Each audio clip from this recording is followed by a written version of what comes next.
महिला और उनके परिवार पर जानलेवा हमला हुआ, बल्कि उन्हें पुलिस प्रताड़ना, झूठी एफआईआर और 2 पारिवारिक सदस्यों, पति और पुत्री की सदमे से हुई मौत का भी सामना करना पड़ा है। सोहागपुर में मानवता शर्मसार, दबंगों के आतंक और पुलिस की साठगांठ से सदमे में पति पुत्री की मौत। वृद्ध महिला ने एसपी से लगाई न्याय की गुहार। पीड़िता राधा गोस्वामी ने सोहागपुर पुलिस पर अपराधियों से मिलकर झूठी एफआईआर दर्ज करने और मेडिकल न कराने का लगाया गंभीर आरोप।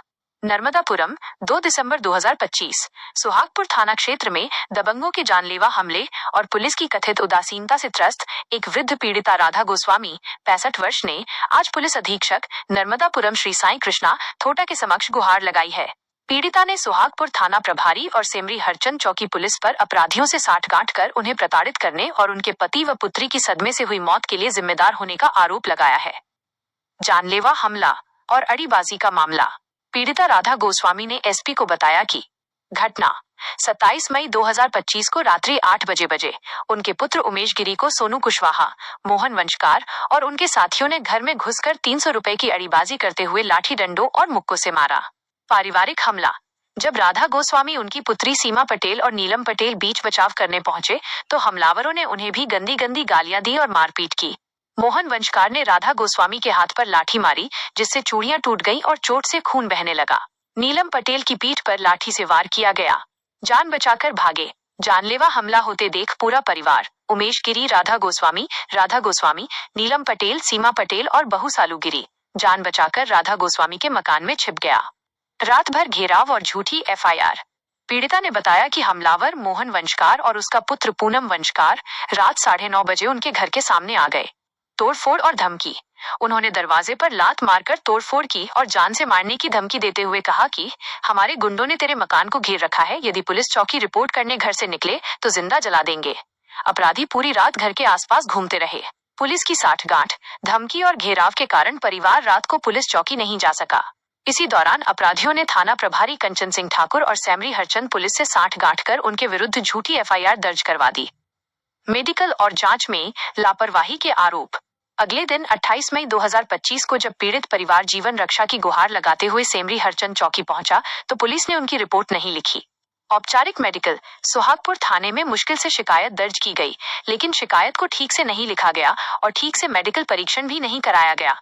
चिकित्सा सहायता से वंचित। थाना प्रभारी कंचन सिंह ठाकुर ने उमेश गिरी से कहा कि वो अकेले नर्मदापुरम जाकर एक्सरे करा ले। जिला चिकित्सालय में डॉक्टर ने पुलिस केस बताकर उन्हें पुलिस वाले को साथ लाने को कहा। पीड़िता ने आरोप लगाया कि थाना प्रभारी ने अपराधियों से साठगांठ कर उनके परिवार का मेडिकल परीक्षण नहीं कराया। सदमे से 2 सदस्यों की मौत। पीड़िता राधा गोस्वामी ने अपनी सबसे बड़ी व्यथा सुनाते हुए कहा कि अपराधियों और पुलिस की निरंतर प्रताड़ना के चलते मानसिक आघात से उनके पति स्वर्गीय श्री विद्यागिरी गोस्वामी खाना पीना छोड़ चुके थे, जिससे उनकी असमय मौत हो गई। इतना ही नहीं, झूठी एफआईआर और प्रताड़ना के चलते उनकी बड़ी पुत्री नेहा पटेल की भी मानसिक आघात के कारण मृत्यु हो गई। वृद्ध राधा गोस्वामी ने पुलिस अधीक्षक से गुहार लगाई कि यदि उनकी मौत भी होती है तो इसके जिम्मेदार मोहन वंशकार, पूनम वंशकार, सोनू कुशवाहा और उनके साथ ही थाना प्रभारी कंचन सिंह ठाकुर और सेमरी हरचंद चौकी के षड्यंत्रकारी पुलिस अधिकारी होंगे। पुलिस अधीक्षक की प्रतिक्रिया। पुलिस अधीक्षक नर्मदापुरम श्री साईं कृष्णा थोटा ने प्रदेश खुलासा लाइव न्यूज को बताया कि पीड़िता राधा गोस्वामी के मामले में एसडीओपी सोहागपुर को निर्देशित कर दिया गया है। मामले की जांच करके जो भी उचित कार्रवाई होगी वो की जाएगी। पीड़ित परिवार ने दोषियों के खिलाफ कठोर दंडात्मक कार्यवाही और झूठी एफआईआर दर्ज करने वाले पुलिस अधिकारियों की भूमिका की जांच की मांग की है। क्या नाम है अम्मा जी आपका? मेरा नाम राधा गोस्वामी। हाँ, आज आप पुलिस अधीक्षक महोदय के समक्ष क्या कुछ मामले को लेके आए थे? मेरे बेटा उमेश गिरी गोस्वामी जो दूर में से थोड़ा दूर रहता है, उसके यहाँ वो सोनू कुशवाहा और मोहन वंशकार ने 300 रुपये उससे कह, मेरे को 300 रुपये दे, मैं दारू पीऊँगा। तो उसने कहा भाई मेरे पास नहीं, मैं कहाँ से दूँ? तो उसने मारपीट करना शुरू कर दिया बच्चे को। तो उसने मेरे को फ़ोन लगाया, बोले मम्मी ये मेरे को मारपीट कर रहे, आप आओ। तो मैंने जाके बाजू में बेटी रहती सीमा पटेल, उसको कहा बेटा भैया को मारपीट कर रहे सोनू वंश और वो मोहन वंशकार। तो उनने बड़ी बेटी को लगाया फ़ोन, बोले दीदी भैया को मारपीट कर रहे हैं। तो हम सब लोग मिलके गए तो वहाँ देखा तो बेटे के अंदर, उसके अंदर गेट के अंदर मारपीट कर रहे थे। हमने कहा भाई क्यों मार रहा बेटा उसको?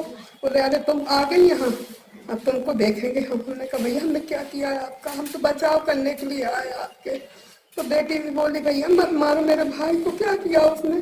दोनों बेटियां बचाव बचाव करने लगी तो उसने बड़ी बेटी के पीठ में पीछे से लाठी बड़ी बेटी का क्या नाम? नीलम पटेल, उसके लाठी मार दी।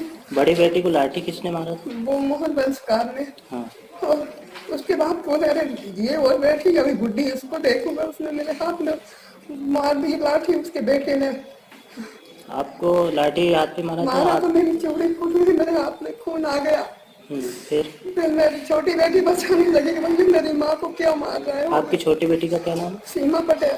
हाँ, फिर क्या उसको हुआ? धक्का दिया, उसके पीछे से उसका भी एक डंडा दिया पीछे से। हम तीनों अपनी जान बचा के वहां से भागने लगे। तो वो कहने लगे तीनों मिलके अरे तुम कहाँ जा रहे हो, रिपोर्ट करने देखते हो तुम, हम झंडा जला देंगे। तो हम भागते हुए जान लेके अपने हमने घर आ गए, जहाँ हमारे पति 70 साल के घर में बैठे थे। तो उनके पास आके हम छुप गए। और ये सब गुंडागर्दी बना के बंसकार कुशवाहा उनका बेटा हमारे उनके यहाँ बेटे का क्या नाम है? पूना में उनके बेटे का नाम। हाँ, फिर तो क्या हुआ? उन्होंने आके हमारे घर धक्का मुक्की करी, हमारे दरवाजे पे गेट पे बात मार दी, हमारा घर दरवाजा तोड़ दिया, दीवार गिरा दी। उसकी वजह में हमारे पति ने एकदम से देर को भर लिया सदमा और उनको चक्कर आ गया। फिर उसके बाद वो कहने लगा तुमने आवाज निकाली हम तुम्हारे घर में आग लगा देंगे जितना। आपने इस दौरान पुलिस को या डायल 100 किया था? किया था। तो उन लोगों ने कह दिया कि बोले आप हम यहाँ कुछ नहीं करते, आप जाइए चौकी। चौकी जाते हैं तो चौकी वाले हमको धमकी देते हैं कि क्या क्या लेके आए हो, कुछ नहीं सुनाई आपकी। फिर आपने शिकायत करने थाने कब पहुंचे? थाने में हम रात ज्यादा हो चुकी थी सर, हम नहीं पहुंच पाए। हम सुबह 11 बजे फिर गए हम सेमी हरचंद चौकी में, उनने हमारी सुनवाई नहीं की। फिर इसके बाद क्या हुआ? फिर हम सोहागपुर गए। सोहागपुर में हमने जाके उनसे कहा कंचन सिंह ठाकुर से कि सर हमारी ऐसी मुसीबत है, हमारे बच्चे छोटे छोटे थे, रात के नया हमला किया, हमारा घर तोड़ दिया, सीमा बेटी का घर में लाठी चलाए। तो उन्होंने हमको झंझकारा अरे ऐसा ऐसा। फिर उसके बाद थोड़ी सी सुनाई करी हमारी, वो भी सही साथ नहीं की, झूठी सच्ची करके हमको फैसला दिया, बोले जाइए आपका खम्भ लिख ली रिपोर्ट। क्या आपको जैसे थाना प्रभारी का आप नाम बता रहे हैं कंचन सिंह ठाकुर जी, क्या उन्होंने आपको हॉस्पिटल मेडिकल परीक्षण के लिए ले गए? नहीं भेजा, बेटे अकेले को भेजा था, हम एक को नहीं भेजा, बेटे को भेजा था। कहाँ भेजा था? बेटा गया था, कौन से हॉस्पिटल गया था मेरे को सर नहीं मालूम। फिर क्या हुआ? मैंने बेटा को बोला आप होशंगाबाद आपका एक्सरे कराना, होशंगाबाद जाइए। तो बेटा होशंगाबाद के लिए तैयार हो गया, पुलिस वालों को बोला आप साथ चलो, एक पुलिस वाले नहीं गए, होशंगाबाद आए।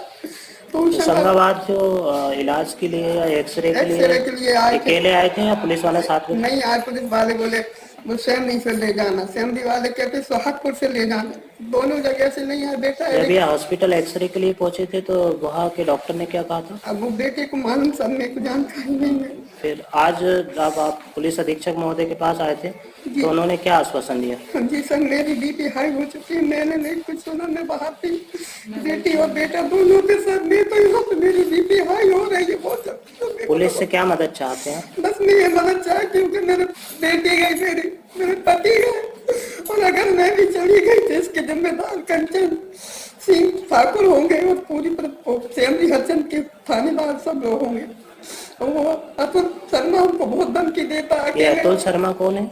सेमरी हरचंद के हैं। क्या करते हैं? चौकी में क्या है, मेरे को सही में पढ़ी लिखी नहीं। वो अतुल शर्मा क्या धमकी देता है आपको? देता है कि आप अकेले आओ हमारे यहाँ पे, कभी बेटी से कहते कि आप अकेले आओ, सर मैं कैसे जाऊँ, मेरे कहाँ आने का बोलते हैं? चौकी बोलते कि हाँ आओ आप अकेले। तो अतुल शर्मा क्या पुलिस वाले हैं? हाँ। अच्छा। तो मेरे से कहते भाई आओगी तो हम तुमको जेल में डाल देंगे, आपकी बेटी को लेके आओ। अब मेरी बेटी 7 साल तो गए, मैं कहाँ की ले आऊँ, मेरे 25 साल तो हो गए, मैं क्या करूँ सर, मैं तो मजबूर।